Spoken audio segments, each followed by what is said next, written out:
तबारक व तआला के नाम से शुरू जो बड़ा मेहरबान और निहायत रहम करने वाला है। नाज़रीन मोहतरम, तारीख़ इंसानी में कई ख़वातीन ऐसी गुजरी हैं कि जिनको अल्लाह तबारक व तआला ने मर्दों की तरह बादशाह और हाकिम बनाया। आज की इस मुनफरिद वीडियो के अंदर हम एक ऐसी ही मलका के बारे में गुफ्तगू करेंगे कि जो कि सूरज की पूजा किया करती थी और जिसको अल्लाह तबारक व तआला ने एक खूबसूरत सरजमीन अता फरमाई थी। लेकिन इसके साथ साथ उसको एक ये खसूसियत भी हासिल थी कि वो इंसान और जिन औरत के निकाह से पैदा हुई थी। प्यार दोस्तों, तारीख़ इंसानी में उस मलका को मलका बिल्कीस के नाम से याद किया जाता है। रिवायत में है कि मलका बिल्कीस के वालिद का नाम ज़ीसरफ़ था और इसकी माँ का नाम रिहाना बिन्त सकन था। मलका बिल्कीस का वालिद बड़े बादशाहों में से एक बादशाह था और इसने अहले यमन की किसी औरत से निकाह करने से इनकार कर दिया था और इसने जिन्नों में से एक जिन्नी रिहाना बिन्त सकन से शादी कर ली थी और इससे एक बच्ची पैदा हुई जिसका नाम तलकमा था और उसे मलका बिल्कीस भी कहा जाता था। प्यार दोस्तों, अगर बात की जाए कि मलका बिल्कीस को बादशाहत कैसे हासिल हुई तो सालबी वगैरह ने बयान किया है कि मुल्क सबा के बादशाह के मरने के बाद एक मर्द को ताज पहना दिया गया जिससे इलाके में फसाद फैलने लगा। तो मलका बिल्कीस ने इसकी तरफ निकाह का पैगाम भेजा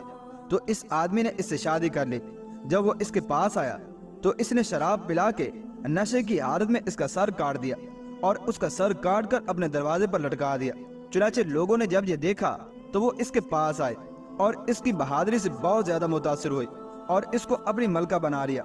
जिस आदमी को कत्ल किया गया था उसका नाम हुदहाद था। प्यार दोस्तों, अल्लाह तबारक व तआला ने मलका बिल्कीस को अजीम सल्तनत अता की थी। इसका लाखों का लश्कर था।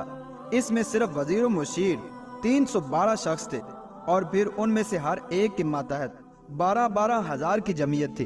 और इसका कुल तखमीना तकरीबन 37 लाख और 44 हजार बनता है। और मलका बिल्कीस की जमीन का नाम मारब है। ये शहर सुनआ से 3 मील के फासले पर वाक़ है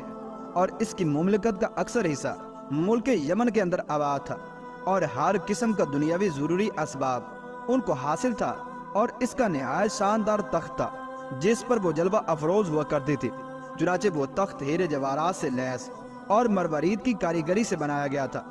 और ये तख्त 80 हाथ ऊंचा और 40 हाथ चौड़ा था। प्यार दोस्तों, मलका बिल्कीस की खिदमत में 600 औरतें हर वक्त कमर बस्ता रहती और इसका दीवाने खास जिसमें यह तख्त था एक बहुत बड़ा महल था जिसके मशरकी हिस्से में 360 ताक थे और मगरबी हिस्से के अंदर भी 360 ताक थे और इस महल को इस कारीगरी से बनाया गया था कि हर दिन सूरज एक ताक पर निकलता और उसी के मुकाबिल दूसरे ताक पर गुरूब होता और अहले दरबार उसे सुबह शाम सजदा करते। मलका बिल्कीस और इसकी तमाम रियाया आफताब परस्ती और अल्लाह तबारक व तआला की इबादत करने वाला उनमें से कोई भी एक न था। शैतान ने बुराइयां इन्हें अच्छी कर दिखाई थी। प्यार दोस्तों, एक दफा हजरत सुलेमान अलैहिस्सलाम हज करने के लिए मक्का तशरीफ लाए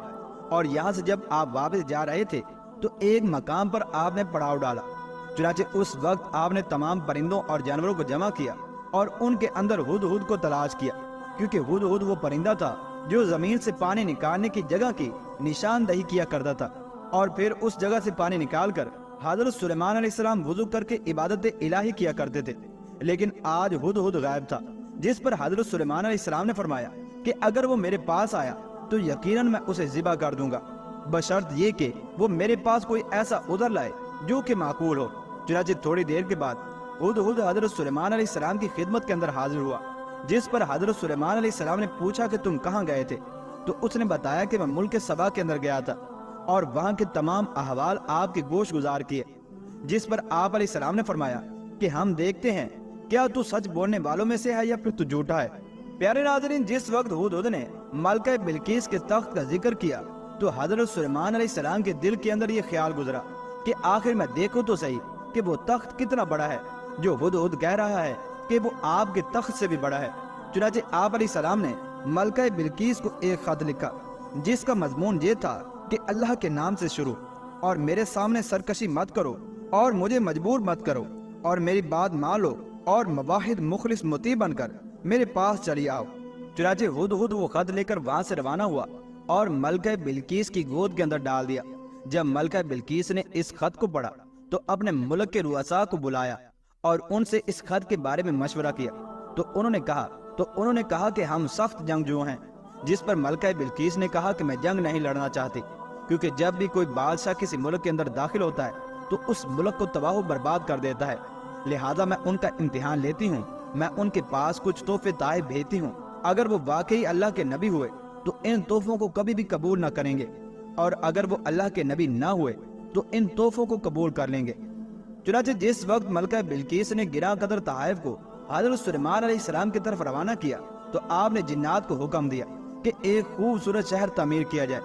جس پر جنات نے آن کی آن میں ایک خوبصورت شہر کو تعمیر کر دیا، جس کے اندر تمام اینٹیں سونے کی تھیں اور اس کی تمام گلیوں کے اندر بھی سونے کی اینٹیں لگی ہوئی تھیں۔ چنانچہ وہ لوگ جب حضرت سلیمان علیہ السلام کے پاس پہنچے تو انہوں نے دیکھا کہ یہاں تو ہر طرف سونا ہی سونا بکھرا ہوا ہے، پھر ہمارے ان تحائف کی کیا قدر ہوگی۔ چنانچہ جب وہ حضرت سلیمان علیہ السلام کے دربار کے اندر حاضر ہوئے تو آپ نے فرمایا کہ اللہ تبارک و تعالی نے مجھے جو کچھ عطا کیا ہے وہ تمہارے اس تحائف سے کہیں زیادہ بہتر ہے، تم لوگ واپس چلے جاؤ، اب ہم تم پر ایک ایسا لشکر لے کر آئیں گے کہ جس سے لڑنے کی طاقت تمہیں ہرگز نہ ہوگی۔ ناظرین محترم، جب ملکہ بلقیس کا یہ وفد واپس ہوا تو ملکہ بلقیس نے ارادہ کیا کہ وہ خود حضرت سلیمان علیہ السلام کے دربار کے اندر حاضر ہو۔ چنانچہ ملکہ بلقیس وہاں سے چل پڑی